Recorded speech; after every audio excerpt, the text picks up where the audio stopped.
the world's leading and most comprehensive coaching and consulting firm for long-term residential property management entrepreneurs. For over a decade and a half, we have brought innovative strategies and optimization to the property management industry. At DoorGrow, we are on a mission to transform property management business owners and their businesses. We want to transform the industry, eliminate the BS, build awareness, change perception, expand the market, and help the best property management entrepreneurs win. Now, let's get into the show. All right, so today's topic, Sarah wanted to talk about. I want to tell everybody to be unrealistic. We're going to talk about unrealistic goals. Yay. She wants you to be unrealistic. I do want you to be unrealistic. And I also want you to clear all of this off. Okay. Yay. Happy? Yeah, slightly. All right. All right. So one of the things that we got to do very recently is something that I never thought we would be able to do because it was seemingly unrealistic. And that was to fly a fighter jet. And by fly a fighter jet, yes, it was a real fighter jet. It's an L-39 Albatross. For those of you that are familiar, it was not typically equipped with fighter equipment. It was mostly used as a trainer. However, it can be armed and therefore is classified as a fighter jet. And yes, we actually got to fly it. We didn't just go in it and take a look and see. Both Jason and I, one at a time, of course, got to fly a fighter jet and do some aerobatic maneuvers. Yeah. Which was insanely fun. Right. So we took a trip to Australia and to visit my parents and in Brisbane. And we saw a billboard that said, fly a fighter jet. And I was like, what? And Sarah's super into flying. So I was like, hey, there's a thing. It says this. Like, and she's like, what? I don't think so. And I'm like, yeah. So it turns out there's, I guess, the person there that runs it told us there's 3 countries in the world that allow you to do this, because normally you can't fly one of these planes or go in as a consumer to fly one of these planes because, you know, there's all these rules, because it's then a commercial flight, and a commercial flight, you have all these legal requirements and things. You can't, in the US, you cannot charter or pay for a chartered flight, pay for a flight, and then not have all these safety things in place. And this is not like, it's not the same, right? Like he's teaching us at the beginning how to eject. He's like, if we need to eject, this is what you need to do, and like do this. And I'm like, what? And so there's not an ejection seat on it. There's no ejection seat. So what we'll do is we'll fly up really high, and then you're going to do this thing and do this, and the canopy will fly off, and then you got to push off. And then once you're in the air and you've then pulled this thing, if your parachute doesn't automatically deploy, you want to grab this. And I'm like, if I don't remember all this, I die. Wait, like what? Yeah. So it's just 2 levers. Could you imagine if you're on? It's 2 levers to open the canopy, and he's going to fly, and you don't have to jump. Everyone, you're like, you have to launch yourself. All right, you don't have to launch yourself. You pretty much will just wait for the plane to fall out from under you while you float with a parachute. Could you imagine you're like, you get herded in like cattle into Southwest, and you're like, you're on the Southwest bus, right? And you get your seat. Actually, they're going to have assigned seating now, I guess. But before it was just free for all. And you're like, you get in and you're like, and they're like, hey, by the way, here's how to like find a parachute. And here's what all the steps you need to do in case there's a problem. Do you have this down or you die? You ready? We're like, wait, what? Yeah. Now they're just like, here's a flotation device and your seat, and like here's how to use your seatbelt, and then breathe in this thing if you need to, and otherwise, like that's it. But yeah, you're like, because on the airlines, it's like, if you survive the crash, then we'll tell you what to do after that. Don't worry about it. Okay, so sorry. Yes, so no, impossible it's goal. Very, very safe to fly on the airlines. It is, and it's consistently safe. getting more and more safe. Now, this is slightly different than flying on an airline. It was really cool. Super fun. He let us take the little joystick control and The little joystick control. what do you call it? What is it called? The little joystick control. It's between your legs and it's a joystick. Don't get any It's ideas. just called a But you grab stick. this thing and like, yeah, so you take the stick. He's like, do you want to do it? He's like, all right. He guided me through doing, I got to do a barrel roll Yep. and I got to do a loop, Yep. which I call a loop de loop. Yeah. But I got to do a loop de loop.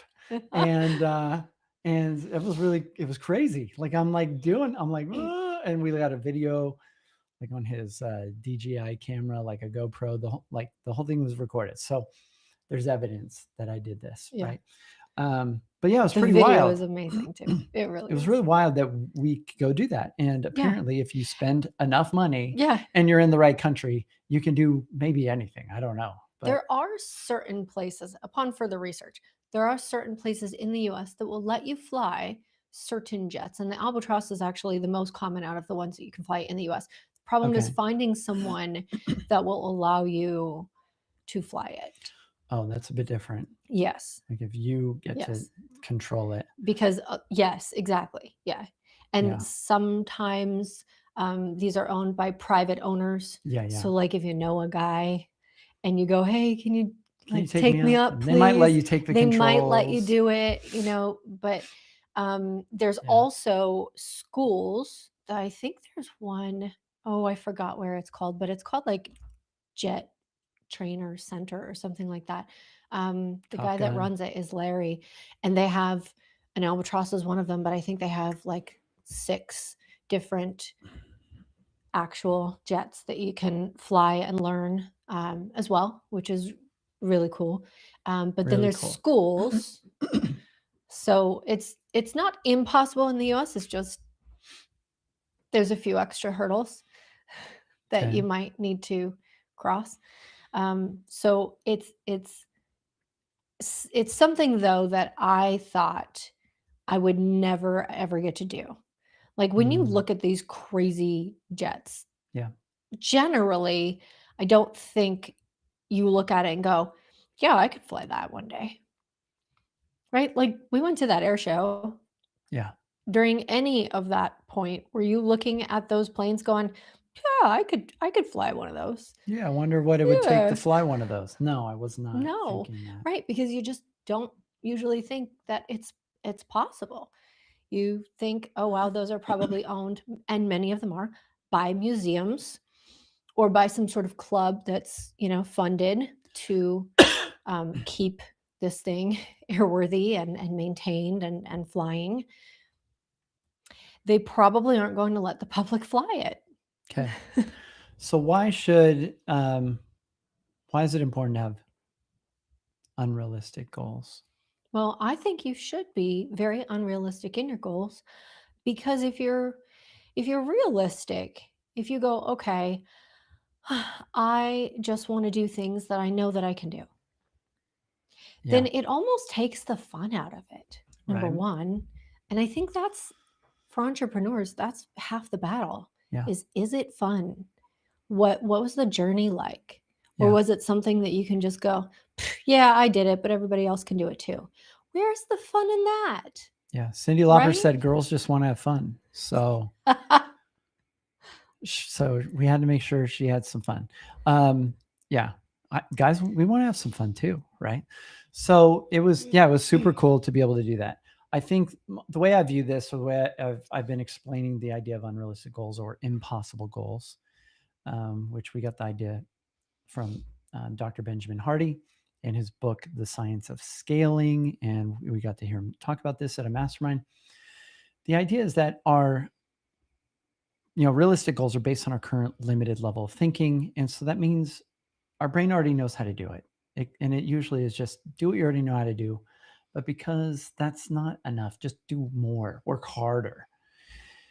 And that's not a great strategy or great path, is to just work harder, because that's not really exciting. That's not fun. Like, hey, work, do what you're doing already, but work harder. Yeah. Which is less Triple your smarter, effort. more uncomfortable. Yeah, just More effort. Work, Just do work more effort. 22 hours a day instead of 18. Yeah. More hours. And so impossible goals, our brain I view as this magical like quantum computer. Like it can create whole realities instantly in our head while we're sleeping. And it can do all these amazing things. And our unconscious mind or our subconscious can be working on problems and crunching and chewing on challenges and figuring stuff out and coming up with ideas that bubble up to the surface. But if we focus on realistic goals, it shuts down. It doesn't have anything useful to do. It's just going to figure out, why is this so hard? Cool. Here's all your reasons. Let's just make it harder. And how do we avoid pain? Well, I'm going to convince you or cause you to have challenges in just even doing this, because this sounds uncomfortable. It doesn't sound fun. So I'm going to give you all the excuses and BS stories and reasons to not do it. So our brain actually starts working against us. And so when we get in, and so usually realistic goals become this yardstick by which we beat ourselves up with over the head, right? And we measure ourselves by it, but then it really just becomes a tool to beat ourselves up. Whereas when we shift into impossible goals or unrealistic thinking or unrealistic goals, it doesn't matter if we hit these goals. It just matters that we have this amazing new tool or resource to convince or get our brain to think differently and to come up with new pathways.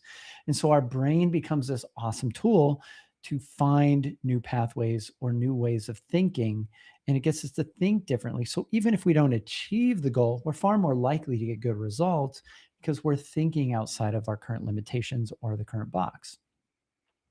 And so we use goals as a tool, or we use time as a tool. We either shorten the timeline for the outcome to where it becomes impossible or unrealistic, or we just 10x or increase the goal amount or what result we want to achieve in the timeline we had set. And so time becomes a tool, or the goal becomes a tool, and we find new pathways. We find new ways of doing this. And I've seen clients do this. I've seen this in reality. We've started doing this in our own business. And this is why we're able to innovate, come up with new ideas, because our brains are alive. This is where you actually shift as an entrepreneur into being a visionary entrepreneur. Because if you're focused on realistic goals, there's no vision. You already know what to do.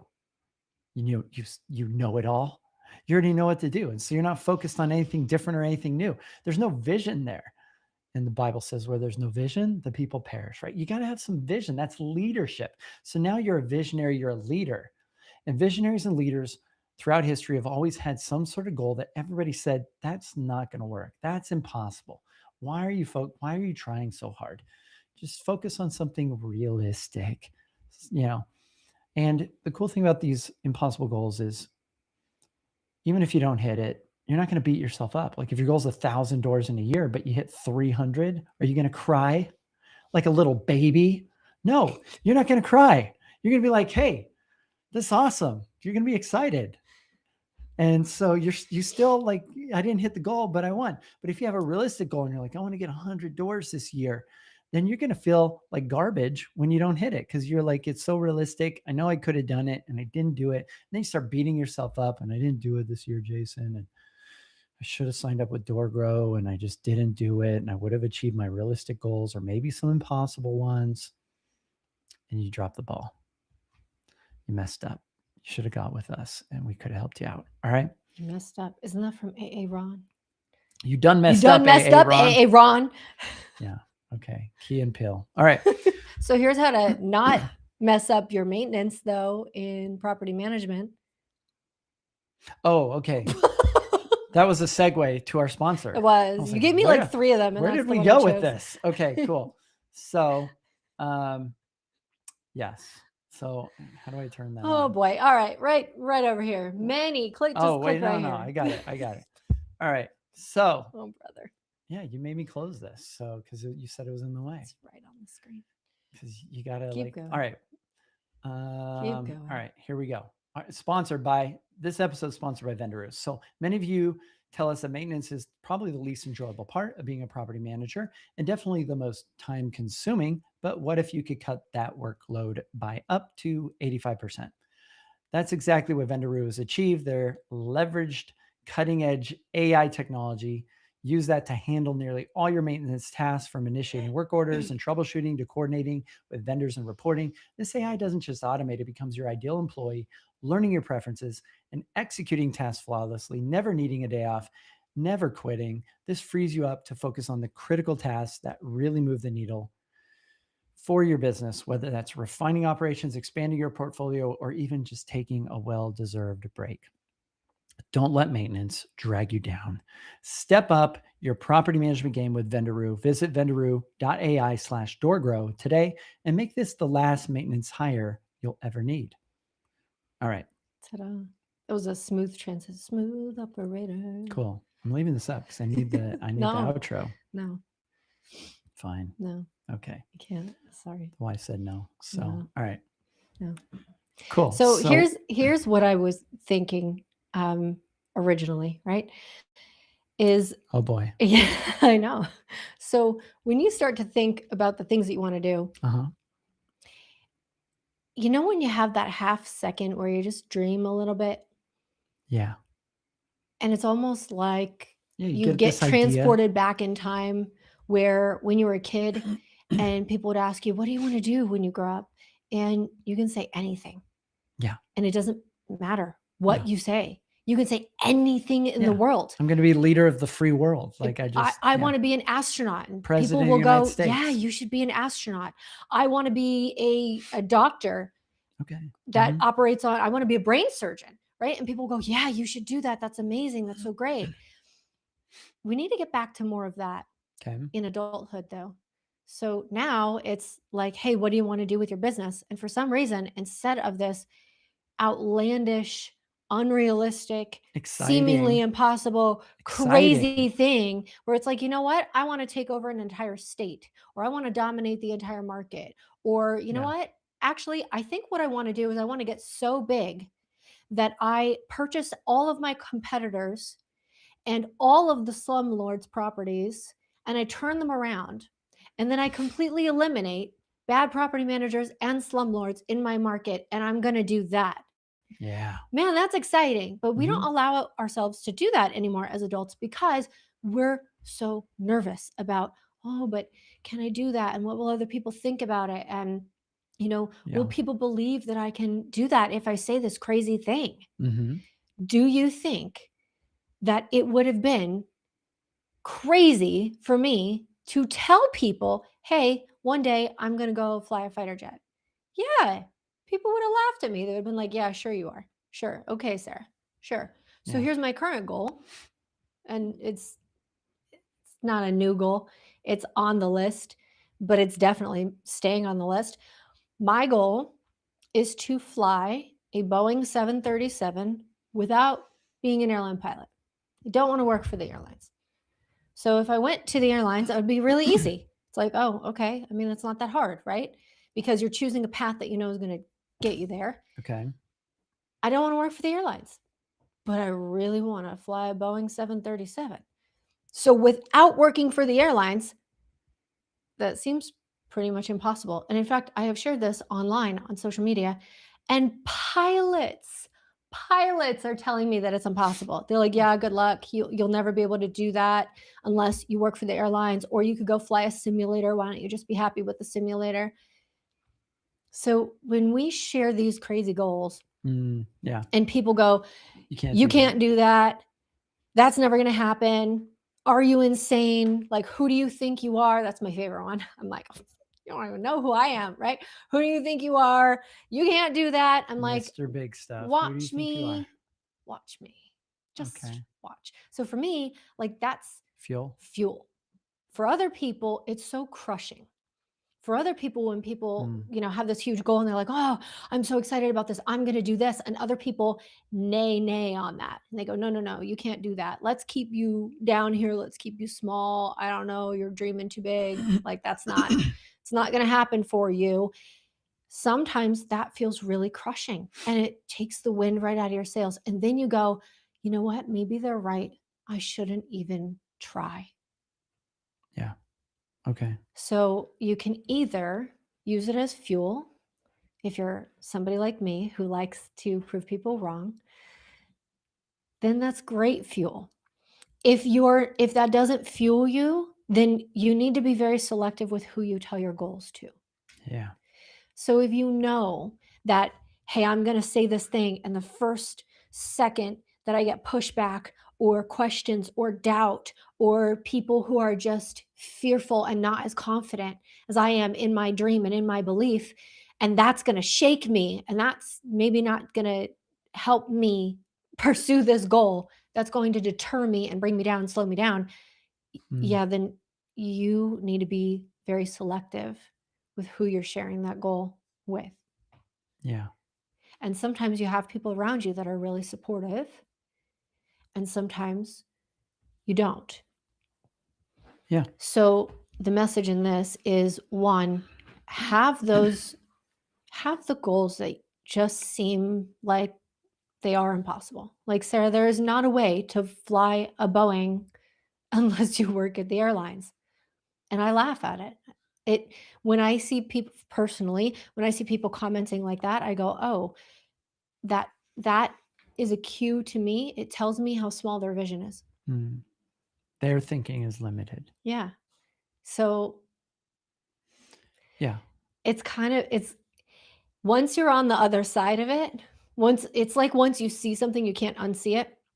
So once you're on the other side of that, and now you hear somebody saying, you can't do that. That's not possible. That's not realistic. That's never going to happen. That's not how things work. Mhm. Who do you think you are? I can't believe you would even think something like that is possible. Is that a good idea? Mhm. Right? All of those things. Then you start to go, oh, well, for someone like that, yeah, it would be impossible, but not for someone like me. So you need to decide, I can do the things that I want to do. And as soon as you make that decision, like flying a fighter jet, super cool. How much effort did we put into making that happen? No, we made a phone call. We paid money. Yeah. He We saw a we put on billboard. a jumpsuit. We He climbed in the plane. That's it. He saw a billboard. And then We yeah. didn't try, we And didn't then I hunt grabbed the little down stick thingy. oh god. And No, then I you just said the did it. joystick The thingy, that's what you joystick. said. So, Yeah. we didn't try to hunt people down, we didn't try to find a place that would do it, we didn't do a bunch of research, we didn't spend a lot of time talking about it or researching it or trying to find people who know people. We didn't do anything, we saw a billboard. So, sometimes when you have an unrealistic goal, it's okay if you don't know how it's going to happen, because it very rarely happens the way that you think it's going to happen anyway. Because once you decide and once you're confident, once you're solid in that goal and you go, I am committed to doing this crazy thing. And I don't care if people think that I'm crazy for wanting to do this thing, I'm going to make it happen. All of a sudden, doors start opening for you. Phone calls start happening, connections start happening. Derek and I were just talking about this last week. It's the things that you They can don't know who never. Derek is. Derek Morton is one of our amazing Clients. clients who's Okay. taking over the state of Utah. Mhm. So it's very often the things that you would never expect, you would never plan, you would never be able to sit down and think in like, your 150 step plan to get me from A to B. It wouldn't make the list because the things that will happen to you, they will just come to you. Things will just happen. The right opportunities will show up, the right people will show up, the right connections will show up. Things will just start falling in place and happening for you, but it all stems on one thing, and that is your belief in your ability to do things that are seemingly unrealistic. There you go. Cool. All right. So I concur. I agree. Have impossible or have unrealistic goals. Why? Because when you shift into that level of thinking, no longer is it that yardstick. Now you're in playground. Now you're in this fun space of like imagining, having vision, and it doesn't matter if you hit it or not. It shifts you into a healthier space of thinking, and then you'll find new pathways. You'll find new ideas. You'll find ways to collapse time. Ben Hardy calls it finding wormholes. You find these ways to get to the result in a much shorter period of time that takes way less steps. It's not as much work. He wrote a preceding book before that that was called 10x is easier than 2x. And in that, he's talking about how it's actually easier to go bigger than to focus on smaller growth goals, because smaller growth goals, there's a lot of different ways to do it and it's a lot of hard work. But there's very few ways to grow big quickly, and it's usually less steps and less work. So a lot of people think, well, it's going to be so hard. It's actually easier if you do it right. So have some impossible goals. Okay. Anything else we need to add to this? One last thing is we have a seemingly impossible goal right now at DoorGrow that we are yet again making a reality. It will be something that changes the entire property management industry forever. And no one has done it. No one has done anything like it. Mm-hmm. And it seems crazy. It seems like insane to even really think about it. Yeah. However, we're going to make it happen. And 2026, we are launching something that really will take over the entire industry. So stay tuned. Well, I've talked Watch about our it crazy journey. on a Yeah, we've previous talked a episode, little but- bit about it. Watch our crazy journey and see what happens when you too set yourself some pretty impossible goals. Cool. So if you felt stuck or stagnant and want to take your property management business to the next level, reach out to us at doorgrow.com for free training on how to get unlimited free leads. Text the word leads to 512-648-4608. Also, join our free Facebook community just for property management business owners by going to doorgrowclub.com. And if you want tips, tricks, ideas to learn about maybe some of our offers as well, go to doorgrow.com/subscribe and subscribe to our newsletter. And if you found this episode even a little bit helpful, don't forget to subscribe on whatever channel you're watching this on and leave us a review. We'd really appreciate it. And until next time, remember, the slowest path to growth is to do it alone. So let's grow together. Bye, everyone.